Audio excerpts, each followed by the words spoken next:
Hello भक्तों, जय श्री कृष्णा। कैसे हैं आप लोग? उम्मीद करती हूँ आप सभी लोग बहुत अच्छे होंगे। आज हम बात करेंगे संस्कार के बारे में। संस्कार क्या है और संस्कार हमारे जीवन में क्या महत्व रखता है, और संस्कार जो भी होते हैं हमारे माता पिता के द्वारा हमारे अंदर वो संस्कार होते हैं। तो चलिए आज जानते हैं इस संस्कार के बारे में, और इसको हम बताएंगे एक कहानी के माध्यम से, जो कहानी है एक राजा और एक घोड़ी की।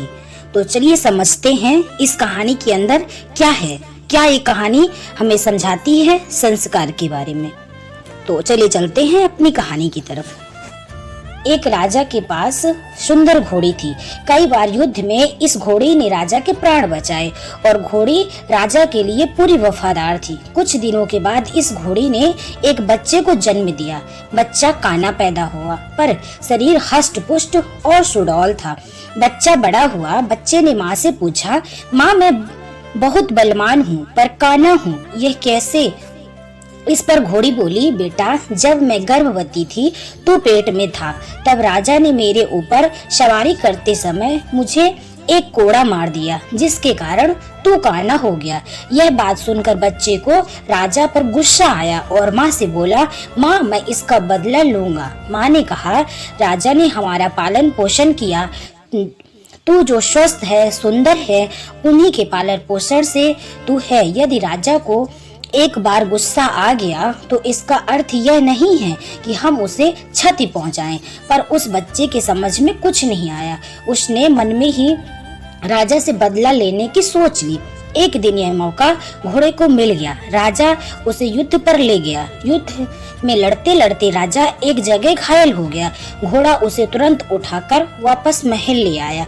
इस पर घोड़े को ताजुब हुआ और माँ से पूछा, माँ आज राजा से बदला लेने का अच्छा मौका था, पर युद्ध के मैदान में बदला लेने का ख्याल ही नहीं आया और ना ही ले पाया।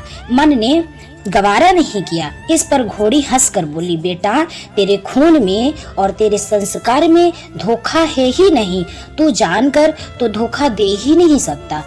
तुझ पे नमक हरामी हो ही नहीं सकती, क्योंकि तेरे नस्ल में तेरी माँ का ही तो अंश है। यह सत्य है कि जैसे हमारे संस्कार होते हैं वैसा ही हमारे मन का व्यवहार होता है। भक्तों, हमारे पारिवारिक संस्कार और चेतन मस्तिष्क में गहरे बैठ जाते हैं। माता पिता जिस संस्कार के होते हैं उनके बच्चे भी उसी संस्कार को लेकर पैदा होते हैं। दोस्तों, हमारे कर्म ही संस्कार बनते हैं और संस्कार ही प्रारब्धों को लेते हैं। यदि हम कर्मों को सही व बेहतर दिशा दे दें तो संस्कार अच्छे बनेंगे, और संस्कार अच्छे बनेंगे तो जो प्रारब्ध का फल मिलेगा वह मीठा व स्वादिष्ट होगा। तो दोस्तों, आप लोगों को कैसी लगी ये संस्कार से जुड़ी कहानी? और हमारे जीवन में संस्कार बहुत महत्व रखता है, इसलिए आप अपने कुल के संस्कारों का पालन करें और अपने सही रास्ते पर चलें। कभी किसी का बुरा ना करें, कभी किसी के बारे में बुरा ना सोचें। भगवान आपका भला करेगा। सभी भक्तों को राम राम, जय श्री कृष्ण।